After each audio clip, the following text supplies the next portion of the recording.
राष्ट्रवादी काँग्रेस शरदचंद्र पवार पक्षाची पुढची यादी तिसरी यादी आम्ही घोषित करतोय। आता ही घोषित करताना दिवसेंदिवस महाराष्ट्रातली परिस्थिती आणि महाराष्ट्रातल्या महिलांची असुरक्षितता ही किती चव्हाट्यावर आली आहे आणि आमच्या लाडक्या बहिणी सुरक्षित नाहीत महाराष्ट्रात, हे वारंवार सिद्ध झालं आहे। आज सकाळी वांद्र्याला रेल्वे स्टेशनवर चेंगराचेंगरी करून जवळपास 9 जण जखमी झाले। 2 जणांची प्रकृती अत्यवस्थ आहे। अशी वांद्र्यात पहाटे झालेली गर्दी ही देखील या सरकारला सांभाळता आली नाही किंवा त्यात काही योग्य व्यवस्थापन करता आलेलं नाही। या सरकारचं आणि दिल्लीच्या सरकारचं लक्ष फक्त बुलेट ट्रेनसारख्या मोठ्या प्रकल्पांकडे आहे। मुंबई नगरीमधल्या उपनगरात आमचे प्रवास करणारे मुंबईकर बांधव यांनी या चेंगराचेंगरीला तोंड द्यायचं आणि काही लक्झरी रेल्वे देशात सुरू करून श्रीमंत वर्गाचे चोचले पुरवण्याचं काम भारतीय जनता पक्षाने सातत्यानं केलेलं आहे। आज वांद्र्याला झालेली पहाटेची चेंगराचेंगरी ही मुंबईतल्या सामान्य नागरिकांच्याकडं हे सरकार किती दुर्लक्ष करतंय आणि अलीकडं रेल्वे प्रशासन आणि मुंबईचं प्रशासन, महाराष्ट्राचं प्रशासन हे अशा गोष्टींकडे दुर्लक्ष केल्यामुळं असे प्रकार वारंवार घडत आहेत। ही अतिशय चिंतेची बाब आहे। मुंबईकरांच्या रेल्वेतनं प्रवास करत असताना त्यांची सुरक्षितता बघणं हे सरकारचं अग्रक्रमाने काम होतं, पण सरकारने त्या बाबतीत कायम दुर्लक्ष केलं। आज वांद्र्याला ही घटना घडली। पहाटे सकाळच्या वेळी आणि संध्याकाळच्या वेळी रेल्वेतली गर्दी ही योग्य त्याचं नियोजन केलं नाही तर अशा प्रकारचे प्रसंग घडतात हे माहीत असून देखील आज वांद्र्याला अतिशय दुर्दैवी प्रकार घडला। मी राष्ट्रवादी काँग्रेस पक्षाच्या वतीने ज्यांच्यावर ही जबाबदारी आहे त्या सर्वांचाच निषेध करतो। आम्ही मुंबईतल्या सामान्य नागरिकांनी श्रीमंतांनी लक्झरी ऐश्वर्यात जगायचं, महाग तिकीटं काढून रेल्वेने आणि विमानाने प्रवास करायचे, पण कष्टकरी वर्ग जो साध्या रेल्वेत प्रवास करतो त्याने मात्र चेंगराचेंगरीला तोंड द्यायचं। ही आज मुंबईकरांची झालेली अवस्था इथं मुंबईतच नाही सगळ्या महाराष्ट्रात लोक अनुभवत आहेत आणि श्रीमंतांचं चोचले करणारे हे सरकार हे सतत महाराष्ट्रातल्या जनतेकडे दुर्लक्ष करत आलेत। याची अनेक उदाहरणं आहेत। मी अपेक्षा करणार आहे की महाराष्ट्रातली जनता याच्यातून निश्चितपणानं उद्याच्या निवडणुकीत आपली प्रतिक्रिया देईल। समस्त मुंबईकर देखील जे रेल्वेनं प्रवास करणारे आहेत आणि जे कष्ट करणारा वर्ग आहे ते महाराष्ट्रात मुंबईत जे रेल्वेकडे दुर्लक्ष झाले, केंद्र सरकारने जेव्हापासून रेल्वेचं बजेट हे बंद केलेलं आहे तेव्हापासून रेल्वेच्या समस्या वाढत आहेत आणि रेल्वेच्या प्रश्नांकडे लक्ष देण्यासाठी केंद्र सरकारला वेळ मिळत नाही, त्यातनं असे घटना घडतात असं माझं मत आहे। आज राष्ट्रवादी काँग्रेस पक्षाच्या वतीनं आम्ही तिसरी एक छोटीशी यादी या ठिकाणी उमेदवारांसहित जाहीर करतो। आम्ही विधानसभा मतदारसंघ 35 वाशिम जिल्ह्यातला कारंजा या गायक पटणी हे आमचे उमेदवार असतील। विधानसभा नंबर 46 हिंगणघाट इथं अतुल वांदिले हे आमचे उमेदवार असतील। विधानसभा मतदारसंघ 50 नागपूर हिंगणा या ठिकाणी रमेश बंग हे आमचे उमेदवार असतील।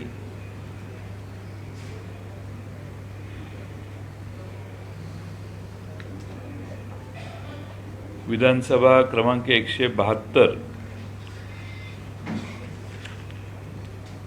अणुशक्ती नगर या ठिकाणी फहाद अहमद हे आमचे उमेदवार असतील।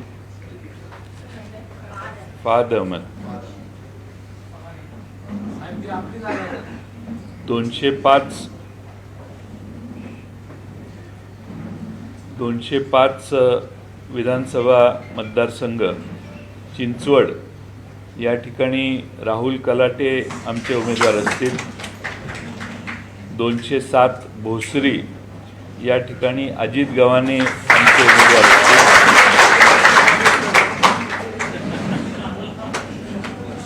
229 बीड माजलगाव या ठिकाणी मोहन बाजीराव जगताप हे आमचे उमेदवार असतील.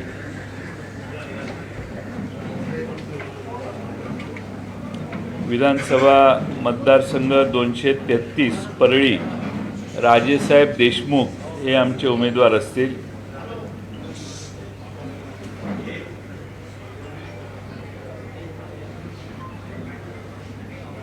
विधानसभा मतदारसंघ 247 सोलापूर जिल्ह्यातील मोहोळ मतदारसंघात कुमारी सिद्धी रमेश कदम ही उमेदवार असेल.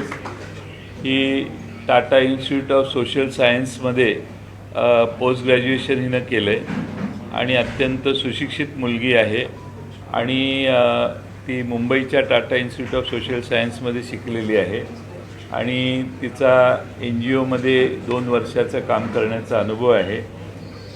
त्यामुळं कुमारी सिद्धी रमेश कदम ही आमची सोलापूर मोहोळला उमेदवार असेल. ही उमेदवारी दिल्यामुळे आमच्या विधानसभेच्या उमेदवार यादीत 11 महिला होत आहेत, याचाही आम्हाला विशेष आनंद आहे. आम्ही लाडकी बहीण म्हणून नुसत्या घोषणा करत नाही तर कृतीशील कार्यक्रम आम्ही केलेला आहे. आमच्या मतदारसंघात आम्हाला ज्या जागा उपलब्ध झाल्या राष्ट्रवादीत त्यात 11 महिला आहेत आणि 11 महिलांमध्ये आदिवासी समाजातल्या आहेत, त्याचबरोबर आरक्षित कॅटेगरीमध्ये देखील आमच्या महिला आहेत आणि ओपन कॅटेगरीत देखील महिला आहेत आणि 11 महिला या आमच्या आत्तापर्यंत आमच्या विधानसभा मतदारसंघातल्या यादीत आहेत. त्याचबरोबर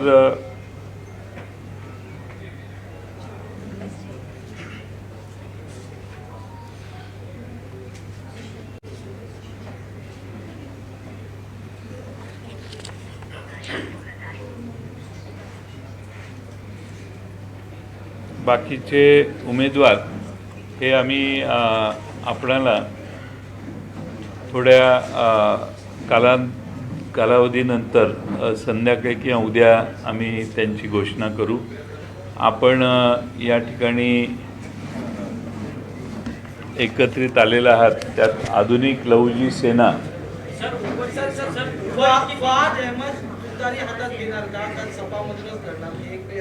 मी राष्ट्रवादीचे उमेदवारांची यादी घोषित करतोय. पक्षप्रवेश करूनच मी इथं आलोय.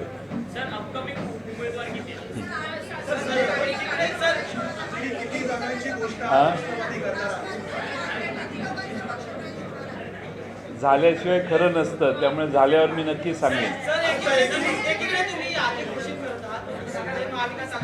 काँग्रेस आणि ठाकरेंच्या शिवसेनेत अद्यापही 11 जागांवर वाद आहे असं समोर येत आहे. अनेक जागांवर तिढाचं अद्याप सुटलेलं नाही आणि मैत्रीपूर्ण लढत होईल अशी चर्चा जी आता सुरू झाली आहे की दोन्ही पक्षांनी प्रत्येक उमेदवाराला एबी फॉर्म वाटलेले आहेत.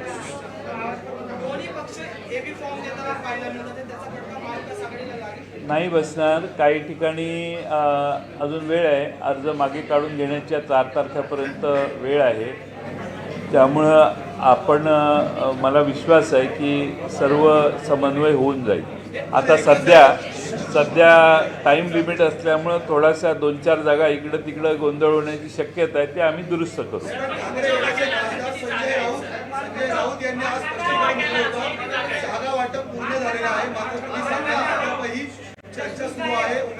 आपला प्रश्न काय आहे की काही ठिकाणी डबल एबी फॉर्म 2 पक्षांचा गेलेला आहे. त्याला माझं उत्तर आहे की आम्ही बसून हे प्रश्न सॉर्ट आउट करू.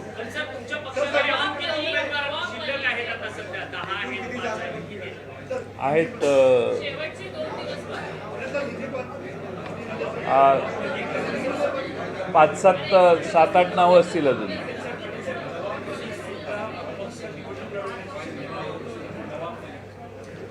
नवाब मलिक हे निवडणूक लढवण्यासाठी इच्छुक आहेत. एकीकडे हिंदुत्ववादी विचार आणि त्यांच्यावरती असणारे गंभीर आरोप त्यानंतर भाजपनं विरोध केलेला होता. मुख्यमंत्र्यांनी त्यांना सभागृहामध्ये त्यांना देशद्रोही असं म्हटलेलं होतं. नवाब मलिक यांनी स्वतःच्या कन्येला भारतीय जनता पक्षाच्या मित्रपक्षातून निवडणूक लढवण्याची परवानगी दिलेली आहे. याचाच अर्थ नवाब मलिकला तिकीट देण्यात भारतीय जनता पक्षने नवाब मलिकच्या मुलीला दिलं. म्हणजे काय तर जे आरोप नवाब मलिक यांच्यावर केले आम्ही नाही केलेले. आम्ही तर उलट त्यांच्या बाजूने ते शिफारस समेत त्यांचे बाजूच मांडत होतो. पण भाजपने ठामपणाने जे आरोप केले ज्याच्यासाठी त्यांना तुरुंगवास झाला त्यांना बरोबर घेण्याची व्यवस्था भारतीय जनता पक्षाने केलेली दिसते. लाडकी बहीण योजना बंद करण्याचा डाव आहे अशा पद्धतीचा एक व्हिडिओ व्हायरल होतो ज्याच्यामध्ये भाजपनं काँग्रेसला आणि राष्ट्रवादीला डिवचलेला आहे आणि त्यात असं दाखवण्यात आलंय की एकूणच भाजपने जी योजना आणली ती योजना आगामी काळामध्ये जर महाविकास आघाडी आली तर बंद होईल. भारतीय जनता पक्ष आणि त्यांचे जे मित्रपक्ष आहेत त्यांनी लाडकी बहीण योजनामध्ये आता पैसे नाहीत म्हणून या महिन्यात पैसे द्यायचं बंद केलेलं आहे. योजना त्यांनीच बंद केलेली आहे. आमचं जाहीरनामा अजून प्रकाशित व्हायचा आहे. तो जाहीरनामा प्रकाशित होईल त्यावेळी या योजनेबद्दल महाविकास आघाडीची भूमिका स्पष्ट होईल.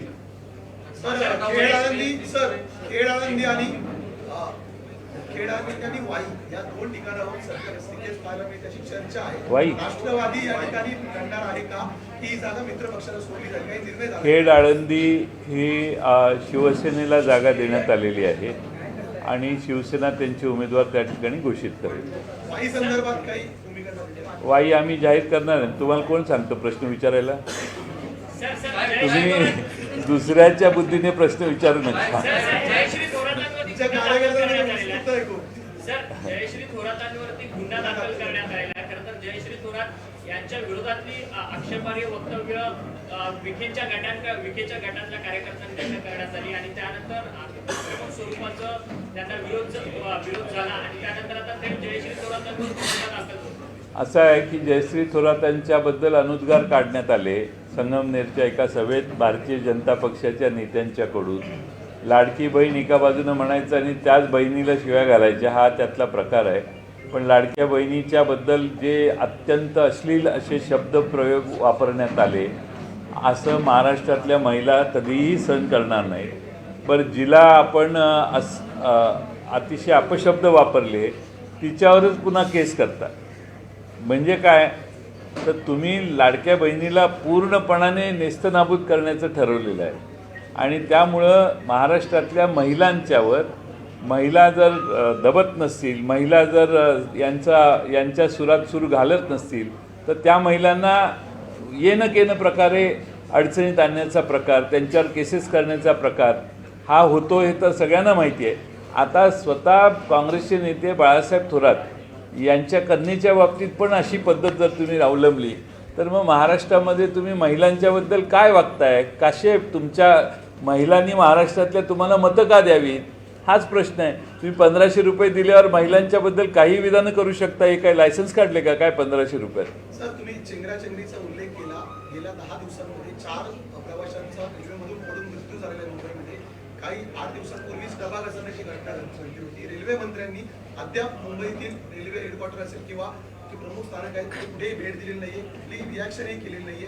काय वाटतं, भाजपचे प्रभारी म्हणून सहप्रभारी म्हणून सुद्धा ते महाराष्ट्रात काम करायला मिळतात, प्रदेश कार्यालय देतात, मात्र तिकडे जात नाही? अश्विनी वैष्णव रेल्वे मंत्री.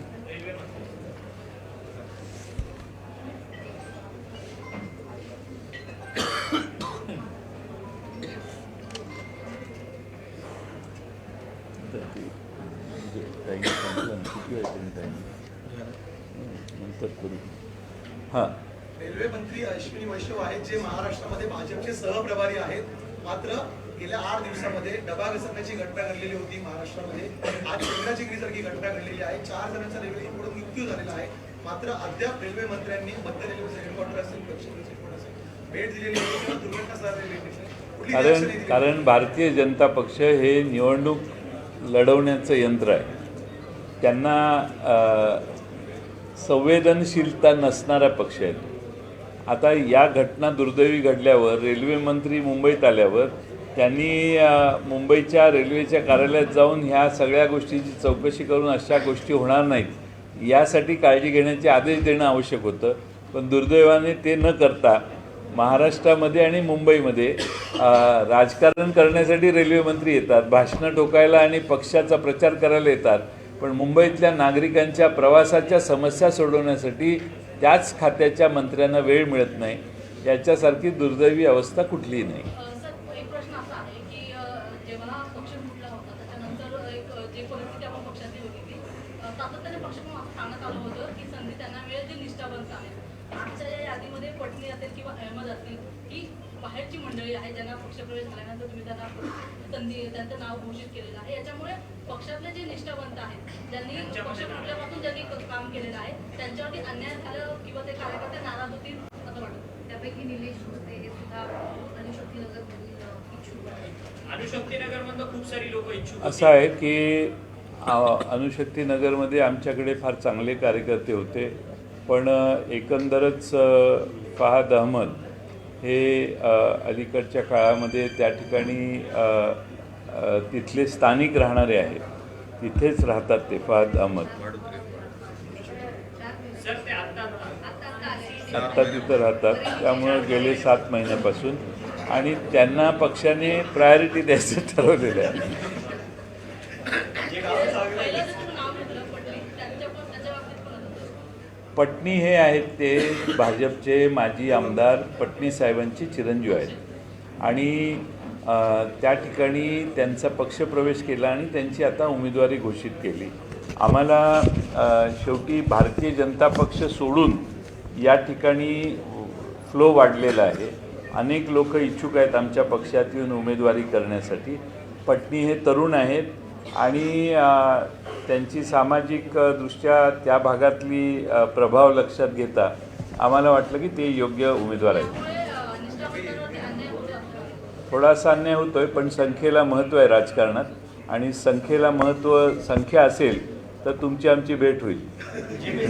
नाहीतर तुम्ही आम्हाला विचारायचं काय. तुम्ही पत्रकार आहे हां थोडं लोकसभेला महायुतीचा कार्यकर्ता उपाशी होता आणि महाविकास आघाडीचा कार्यकर्ता उपाशी होता. उपाशी तापाशी उन्हातानाचं महाविकास आघाडीच्या कार्यकर्त्यांनी प्रचार केला. दिवाळी येते सण प्रचाराच्या दरम्यान महाविकास आघाडीच्या कार्यकर्त्याचं तोंड तुम्ही कसं गोड करणार आहात. आणि दुसरा प्रश्न, महाविकास आघाडीच्या जागा वाटपामध्ये 36 जागा आहेत. त्याच्यामध्ये एनसीपी एसपी जरा बॅकफूटवर आहे असं वाटत नाही का आपल्याला. कारण दक्षिण मुंबईमध्ये बशीर पटेल आणि सचिन अहिरांनंतर एकही आमदार घडला नाही, निवडून आला. आणि घाटकोपर पश्चिमची जागा एनसीपी एसपी जिंकू शकते पण ती मित्र पक्षाकडे गेली. याच्याबद्दल काय आपण स्पष्टीकरण द्या. तुमचं नाव काय. मंगेश कडारे. कुठल्या वर्तमानपत्राची. मी इंडिपेंडंट जर्नलिस्ट. इंडिपेंडंट जर्नलिस्ट मग कुणाला शेवटी मी बोललेली बातमी कुणाला जाणार. मी पोस्ट केलं तुम्हाला पाठवतो व्हॉट्सअपला. म्हणजे ट्विट करणार तुम्ही. ट्विट नाही व्हॉट्सअपला पाठवतो तुम्हाला. यूट्यूबवरती करणार. यूट्यूबवरती. असं आहे की मुंबई शहरामध्ये शिवसेना, काँग्रेस, राष्ट्रवादी काँग्रेस, समाजवादी पक्ष या सर्वांनी जागा मागितल्या आणि त्या जागा मागताना ज्या ठिकाणी निवडून येण्याची शक्यता आहे अशाच काही मर्यादित जागा आम्ही मागितलेल्या शिवसेनेनं आणि काँग्रेसनं. त्या बाबतीत आमच्या मुंबईच्या युनिटने शिवसेना आणि काँग्रेसच्या बरोबरच्या बैठकीत भाग घेतला आणि त्यांनी निष्कर्ष काढले आणि त्याप्रमाणे जे जागा आघाडीत एकत्रितपणाने बसून ठरल्या त्या जागा आमच्याकडे आल्या. त्या आम्ही आता जाहीर केल्या.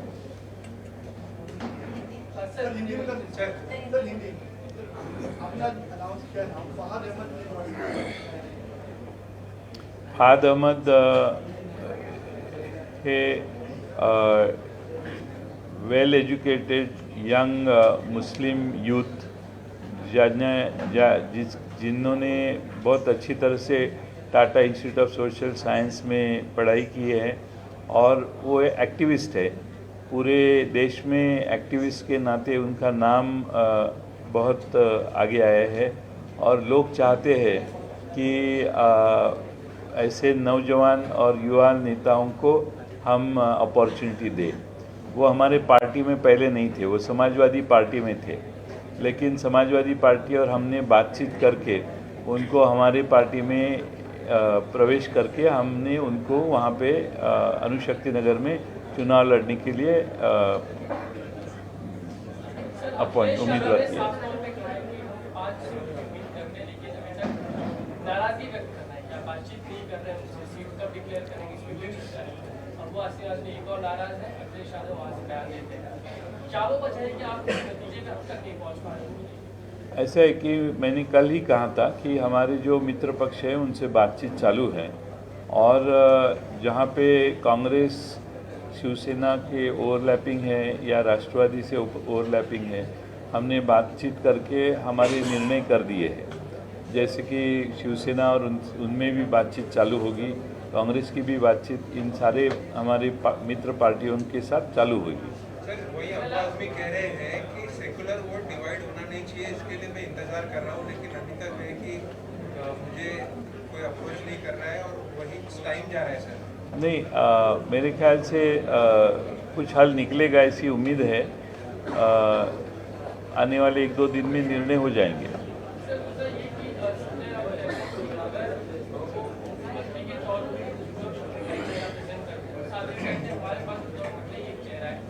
अगर कोई नाम तो कांग्रेस अपना नाम बताए, अगर नाराज को लेकर नाम सामने फिर से एक बार बात मुख्यमंत्री के चेहरे को लेकर शुरू करते हैं।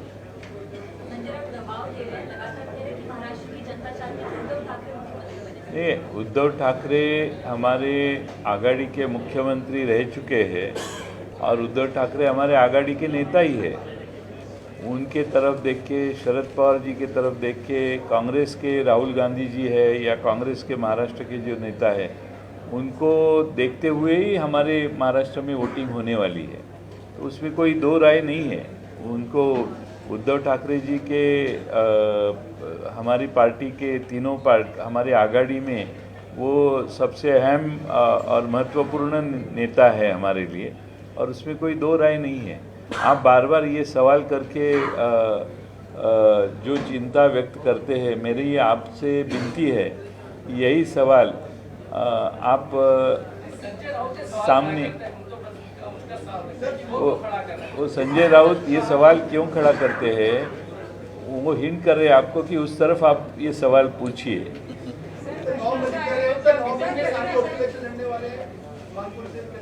हाँ, नवाब मलिक जी के उनके ऊपर बहुत आरोप भाजपा ने किए थे और वहाँ पे उनकी लड़की जो है वो अणुशक्ति नगर से इलेक्शन लड़ने वाली है। वो अणुशक्ति नगर में इलेक्शन लड़ने वाली है, लेकिन उसको सपोर्ट बीजेपी का ही है। तो दोनों एक ही है। और जो जिस भाजपा ने नवाब मलिक को अरेस्ट किया था, बहुत साल से ज़्यादा उनको अरेस्ट करके अंदर रखा था, उनको अब भाजपा उनकी लड़की को टिकट दे रही है और उनको भी टिकट देने जैसा ही है, ऐसा मुझे लगता है। लेकिन जिस तरीके से लगातार बीजेपी ये कह रही है कि प्रचार में नवाब मलिक की शामिल नहीं होगी, उनकी उम्मीदवारी को लेकर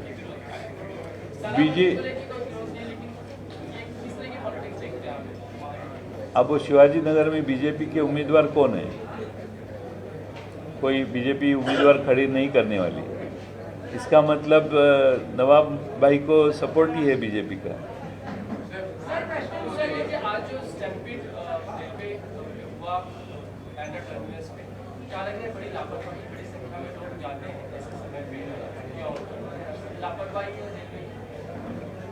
रेलवे प्रशासन की लापरवाही है और रेलवे और केंद्र सरकार जो अमीर लोग हैं उनकी व्यवस्था में जुटे हुए हैं।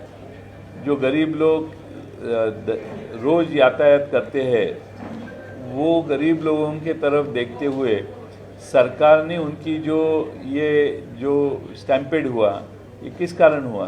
क्योंकि वहाँ की व्यवस्था अधूरी है और अधूरी व्यवस्था पे हम गरीब लोग वहाँ ट्रैवल करते हैं और कोई अमीर लोगों की रेलवे आती है तो वहीं ऐसा कभी स्टैम्पेड नहीं होता। इसका मतलब ये है कि वो बांद्रा रेलवे स्टेशन की जो अधूरी बहुत इनकन्वीनियंस बहुत होता है लोगों को, वहाँ पे बहुत समस्या बड़ी है और रोज़ अर्ली मॉर्निंग ऐसी भीड़ वहाँ होती है। जो आज स्टैम्पेड हुआ वो उसी का कारण है और केंद्र सरकार और रेलवे प्रशासन इस तरफ ठीक नहीं देखता, ऐसे मुझे लगता है। महत्त्वाचा प्रश्न आहे की शरद पवार साहेबांकडे बघितलं जातं की महिलांच्याबद्दल महत्त्वाची भूमिका करणारे महत्त्वाचे योगदान देणारे नेते म्हणून बघितलं जातं. तर महिला आरक्षण 33% असतात.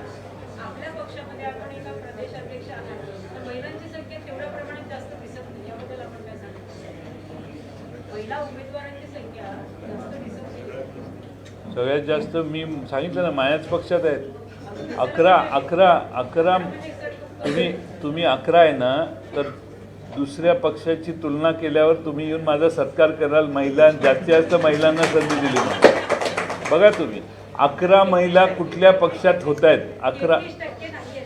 33% नाहीत पण 11% तर आहेत. पण 11% दुसरा पक्ष दुसरा पक्ष हा किती संख्या महिलांना देतो हे बघा आणि तुम्ही मला भेटा. लोकसभा चुनाव के दौरान जब भाजपा का कैंपेन चल रहा था तो जो राम को लाए हम उनको लाएंगे ये गाना चला रही थी. महाराष्ट्र चुनाव से पहले बटेंगे तो कटेंगे ये गाना लॉन्च किया गया. इस पर क्या कहेंगे? क्योंकि भाजपा की बस सबसे बड़ी समस्या है कि हिंदू लोग अब भाजपा की ये सब गाना सुनने के लिए वक्त ज़ाया नहीं करते, क्योंकि लोगों को मालूम है ये इलेक्शन चुनाव जब नज़दीक आता है तो इनको हिंदुत्व की याद आती है. लेकिन लोग समझ गए हैं कि आरक्षण में क्या नीति भाजपा की है. देश में जो अलग अलग समाज है हिंदू में ही है, उनके आरक्षणों की चीज़ों पे भारतीय जनता पक्ष कुछ नहीं बोलती, कुछ कर नहीं पाती और इसीलिए लोगों का ये यकीन हो गया है कि भाजपा हिंदुत्व का इस्तेमाल सिर्फ चुनाव के लिए करते हैं, बाद में सब भूल जाते हैं.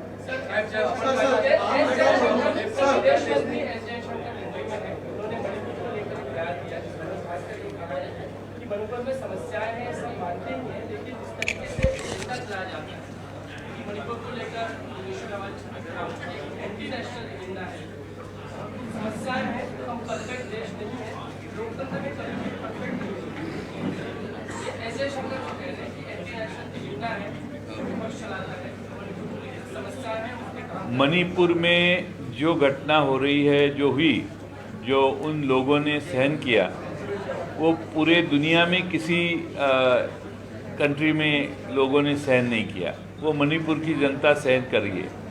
आज भी महाराष्ट्र में आदिवासी इलाके में जाएंगे तो मणिपुर के घटना के कारण पूरे देश के आदिवासी लोग, महाराष्ट्र के आदिवासी लोग ये भाजपा के खिलाफ गए हैं.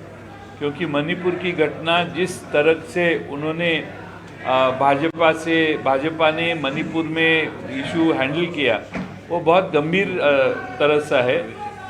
और महाराष्ट्र में जो आदिवासी इलाके हैं वो भी समझते हैं कि मणिपुर में इस देश में आदिवासियों को किस तरह से वहाँ पे ट्रीट किया गया.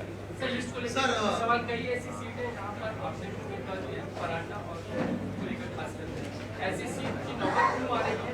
क्या आप समय कर पाएंगे? नहीं, वो रिजल्ट हो जाएगा एक दो दिन में 4 तारीख का विड्रॉल है, उसके पहले विड्रॉ हो जाएगा. सर, माढा मतदारसंघामध्ये लोकसभेमध्ये तुम्ही सत्ता पालट म्हणून दाखवलेला होता, मात्र याच मतदारसंघामध्ये प्रभाकर देशमुख जे दावेदार मानले जाते त्यांनी आज माघार घेण्याचं ट्विट काही वेळापूर्वी केलेलं आहे.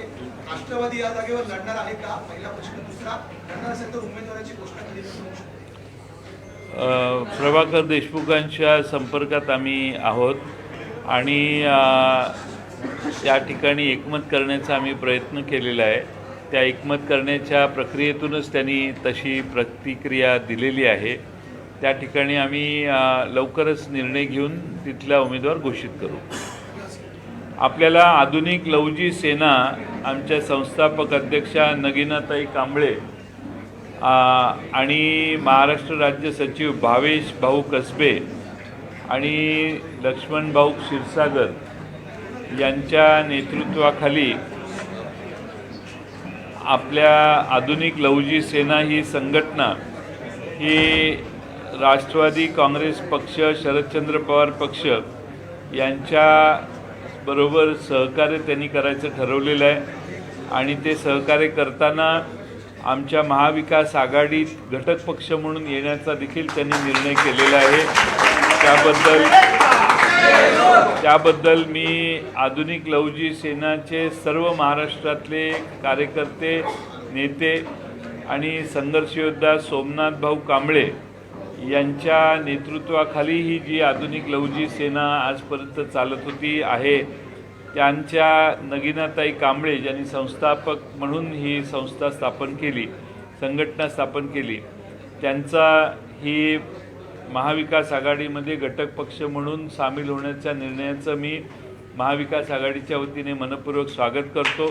मला विश्वास आहे की त्यांच्या सहकार्यामुळं महाराष्ट्रामध्ये आपल्या अण्णाभाऊ साठेंच्या विचाराचे सगळे महाराष्ट्रात पसरलेले कार्यकर्ते हे ठामपणाने आमच्या राष्ट्रवादी काँग्रेस आणि महाविकास आघाडीला सहकार्य करतील. प्रवेश आपणच म्हणालात नाही प्रवेश ते प्रवेश आपण त्याचबरोबर एक प्रवेश आहे. ताई बसा. एक प्रवेश आहे. ठीक आहे. ते हां पूर्ण नाव शिवसेनेचे ओबीसी प्रदेश आपल्याकडे आणखीन एक प्रवेश या ठिकाणी करायचा आहे. सोमनाथ काशी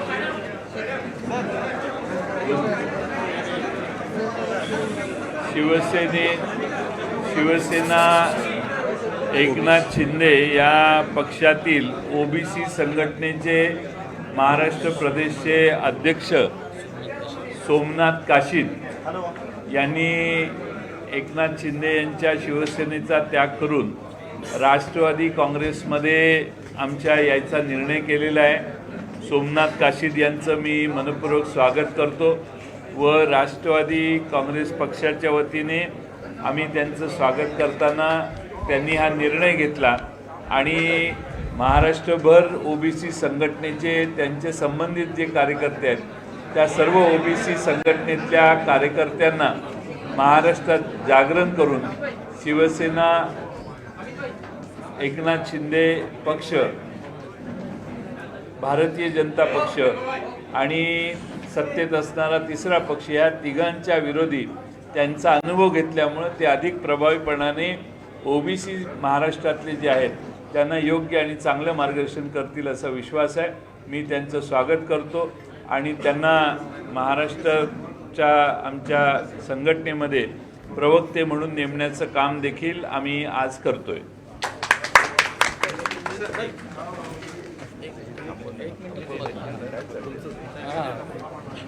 भाऊया इकडे भाऊया राष्ट्रवादी काँग्रेस पक्षाचा राष्ट्रवादी काँग्रेस पार्टीचा राष्ट्रवादी काँग्रेस पार्टीचा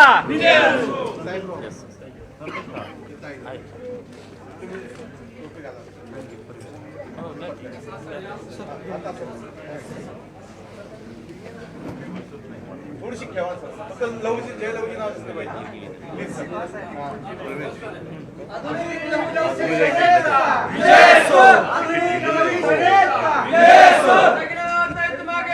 हम तुम्हारे साथ हैं.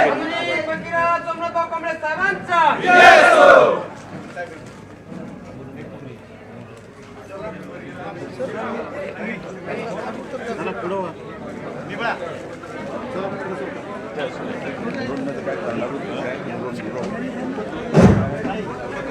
काही